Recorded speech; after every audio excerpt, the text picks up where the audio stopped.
പുതിയൊരു വീഡിയോയിലേക്ക് സ്വാഗതം. ഇന്നത്തെ വീഡിയോ എപ്സന്റെ all in one ink tank A3 പ്രിന്ററായ എപ്സൺ L15160 എന്ന പ്രിന്ററിന്റെ ഡ്രൈവർ എങ്ങനെ ഡൗൺലോഡ് ചെയ്ത് ഇൻസ്റ്റാൾ ചെയ്ത് ഉപയോഗിക്കാമെന്നതിനെ കുറിച്ചുള്ള ഒരു വീഡിയോ ആണ്. വീഡിയോ കാണുന്ന മുമ്പ് ചാനൽ ഒന്ന് സബ്സ്ക്രൈബ് ചെയ്യുക, ലൈക്ക് ചെയ്യുക, കമന്റ് ചെയ്യുക, ഷെയർ ചെയ്യുക. നേരെ വീഡിയോയിലോട്ട് പോകാം.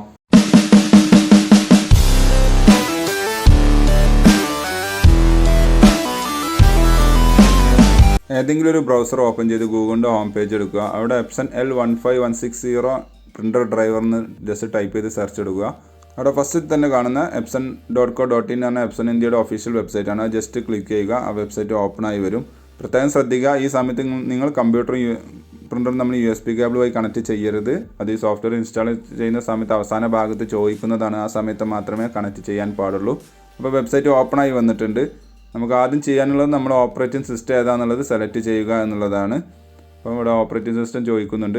അധിക കമ്പ്യൂട്ടറിലും ഇതേപോലെ ഡിറ്റക്റ്റഡ് ആയിട്ട് ഓട്ടോമാറ്റിക്കായിട്ട് ഡിറ്റക്റ്റ് ആയിട്ട് കാണിക്കുന്നതാണ്.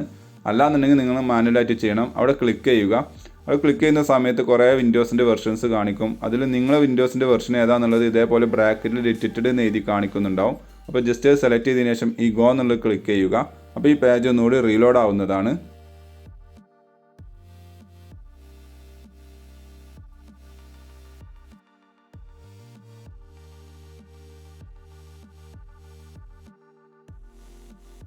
റീലോഡായി കഴിഞ്ഞാൽ താഴെ കാണുന്ന ഈ ഡ്രൈവേഴ്സ് എന്നുള്ളത് ക്ലിക്ക് ചെയ്യുക. അതിൽ നമുക്ക് സ്കാനർ ഡ്രൈവറും പ്രിൻ്റർ ഡ്രൈവറും കാണാം. നമ്മളിപ്പോൾ ഈ വീഡിയോയിൽ പ്രിൻ്റർ ഡ്രൈവറാണ് ഇൻസ്റ്റാൾ ചെയ്യുന്ന വീഡിയോ ആണ് ചെയ്യുന്നത്. അപ്പോൾ അതുകൊണ്ട് പ്രിൻ്റർ ഡ്രൈവറിൻ്റെ നേരെ കാണുന്ന ഡൗൺലോഡ് എന്നുള്ളത് ക്ലിക്ക് ചെയ്യുന്നു.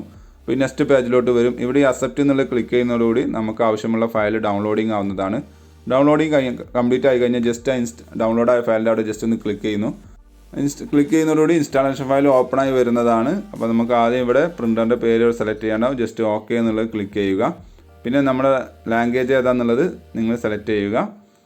നെക്സ്റ്റ് ചോദിക്കുന്നത് ഇവിടെ താഴെ എഗ്രി എന്നുള്ളത് ടിക്ക് ചെയ്തതിന് ശേഷം ഓക്കെ എന്നുള്ളത് കൊടുക്കുക. ഓക്കെ, അത് ജസ്റ്റ് വേണമെന്നുണ്ടെങ്കിൽ റീഡ് ചെയ്ത് നോക്കാം, അല്ലെങ്കിൽ ജസ്റ്റ് നെവർ മൈൻഡ് ആയിട്ട് വിട്ടാണ്ട് നമ്മൾ ഓക്കെ എന്നുള്ളത് ക്ലിക്ക് ചെയ്യുന്നു. ഇപ്പോൾ നമ്മുടെ ഫയൽ ഇൻസ്റ്റാളിങ് നടന്നുകൊണ്ടിരിക്കുന്നു. കുറച്ച് നേരം ഒന്ന് വെയിറ്റ് ചെയ്യണം.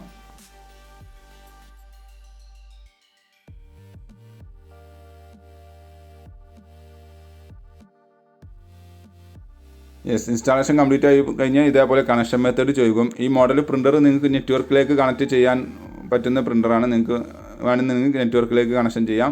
ഞാനിപ്പോൾ ഈ വീഡിയോയിൽ USB കണക്ഷൻ വഴിയുള്ള വീഡിയോ ആണ് പരിചയപ്പെടുത്തുന്നത്. അപ്പോൾ നമ്മൾ സെക്കൻഡ് ഓപ്ഷൻ USB എന്നുള്ളത് സെലക്ട് ചെയ്തുകൊണ്ട് ഓക്കെ എന്നുള്ളത് ക്ലിക്ക് ചെയ്യുന്നു.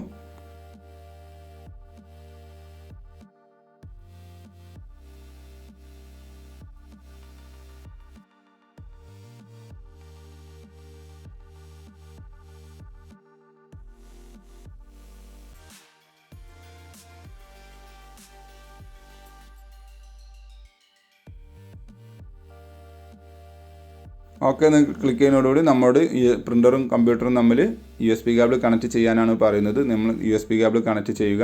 കണക്ട് ചെയ്ത് കഴിഞ്ഞാൽ ഓട്ടോമാറ്റിക്കായിട്ട് തന്നെ കമ്പ്യൂട്ടർ ഡിറ്റക്റ്റ് ചെയ്യുന്നതാണ്. കണ്ടിലൂടെ ഡിറ്റക്റ്റ് ആയിട്ടുണ്ട്. ഓക്കെ, ഇതുവരെ നമ്മൾ ചെയ്ത പ്രോസസ്സെല്ലാം കംപ്ലീറ്റ് ആണ്. ഇൻസ്റ്റാളേഷൻ കംപ്ലീറ്റ് ആയി കഴിഞ്ഞ് കഴിഞ്ഞാൽ ഒരു മെസ്സേജ് വരുന്നതാണ്. പ്രിൻ്റർ ഇൻസ്റ്റാളേഷൻ സക്സസ്ഫുള്ളി എന്നുള്ള ഒരു മെസ്സേജ് വരുന്നതാണ്. യെസ്, ഇങ്ങനെ വന്നു കഴിഞ്ഞാൽ നമ്മൾ ചെയ്ത പ്രോസസ്സെല്ലാം കംപ്ലീറ്റഡ് എന്നാണ് ഇതിൽ നിന്ന് മനസ്സിലാക്കേണ്ടത്. ജസ്റ്റ് ഒന്ന് ക്ലോസ് ചെയ്യുക. ഇനി നിങ്ങൾക്ക് ആവശ്യമുള്ള ഫയൽ ജസ്റ്റ് ഒന്ന് ഓപ്പൺ ചെയ്തുകൊണ്ട് പ്രിൻ്റ് കൊടുക്കാവുന്നതാണ്. ഞാനിപ്പോൾ ജസ്റ്റ് ഒരു ടെസ്റ്റ് പേജ് കൊടുക്കുകയാണ്. അതിന് ഞാൻ കൺട്രോൾ പാനൽ ഓപ്പൺ ചെയ്യുന്നു. അതിൽ ഡിവൈസസ് ആൻഡ് പ്രിൻറ്റേഴ്സ് എന്നൊരു ഓപ്ഷൻ ഉണ്ട്. അത് ജസ്റ്റ് ഒന്ന് ഓപ്പൺ ചെയ്യുന്നു.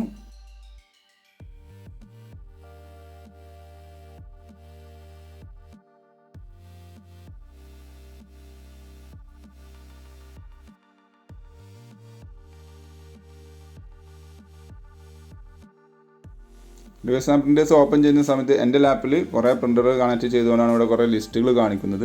നിങ്ങളുടെ സിസ്റ്റത്തിൽ അങ്ങനെയൊന്നും ഉണ്ടാവില്ല. അവിടെ ജസ്റ്റ് പ്രിൻ്ററിൻ്റെ പേര് കാണിക്കുന്നുണ്ടാവും. ഇല്ലെങ്കിൽ ജസ്റ്റ് താഴോട്ടൊന്ന് പോകുന്നു നോക്കുക. ചില സമയത്ത് ഡിറ്റക്റ്റ് ചെയ്യാൻ കുറച്ച് സമയം പിടിക്കുന്നതാണ്. ഒന്നുമില്ലെങ്കിൽ നിങ്ങൾ കുറച്ച് നേരം വെയിറ്റ് ചെയ്യുക, അല്ലെങ്കിൽ സിസ്റ്റം ഒന്ന് റീസ്റ്റാർട്ട് ചെയ്യുക. യെസ്, ഇവിടെ അൺസ്പെസിഫൈഡിലാണ് ഇപ്പോൾ ഉള്ളത്. അത് ഡിറ്റക്റ്റ് ചെയ്തുകൊണ്ടിരിക്കുന്നേ ഉള്ളൂ. നമ്മൾ കുറച്ച് നേരം വെയിറ്റ് ചെയ്യണം, അല്ലെങ്കിൽ ജസ്റ്റ് ഒന്ന് സിസ്റ്റം ഒന്ന് റീസ്റ്റാർട്ട് ചെയ്താലും മതി.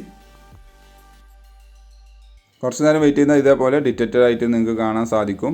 ജസ്റ്റ് അതിൻ്റെ അവിടെ പ്രിൻ്ററിൻ്റെ അവിടെ പോയി ജസ്റ്റ് ഒന്ന് സെലക്ട് ചെയ്തതിന് ശേഷം മൗസിൻ്റെ റൈറ്റ് ബട്ടൺ ക്ലിക്ക് ചെയ്യുക. അതിൽ പ്രിൻ്റർ പ്രോപ്പർട്ടീസ് എന്നൊരു ഓപ്ഷൻ ഉണ്ടാവും. അത് ക്ലിക്ക് ചെയ്യുന്നതോടുകൂടി ഒരു ഡയലോഗ് ബോക്സ് ഓപ്പൺ ആയി വരും. ഇവിടെ താഴെ കാണുന്ന പ്രിൻറ്റ് ടെസ്റ്റ് പേജ് എന്നുള്ള ക്ലിക്ക് ചെയ്യുക. ഇതോടുകൂടി കമ്പ്യൂട്ടറിൽ നിന്നും പ്രിൻ്ററിലേക്ക് ഒരു ടെസ്റ്റ് പേജ് വരുന്നതാണ്. ട്രേ ഓപ്പൺ ആയി വന്നിട്ടുണ്ട്, പ്രിൻറ്റ് ചെയ്ത് വന്നിട്ടുണ്ട്. അപ്പോൾ ഇതേപോലെ നിങ്ങൾ ട്രൈ ചെയ്ത് നോക്കുക. Thanks for watching my video ഇഷ്ടമെന്ന് വിചാരിക്കുന്നു. സബ്സ്ക്രൈബ് ചെയ്യാൻ മറക്കരുത്, ലൈക്ക് ചെയ്യുക, കമൻറ്റ് ചെയ്യുക, ഷെയർ ചെയ്യുക. അപ്പോൾ ഓക്കെ, ബൈ.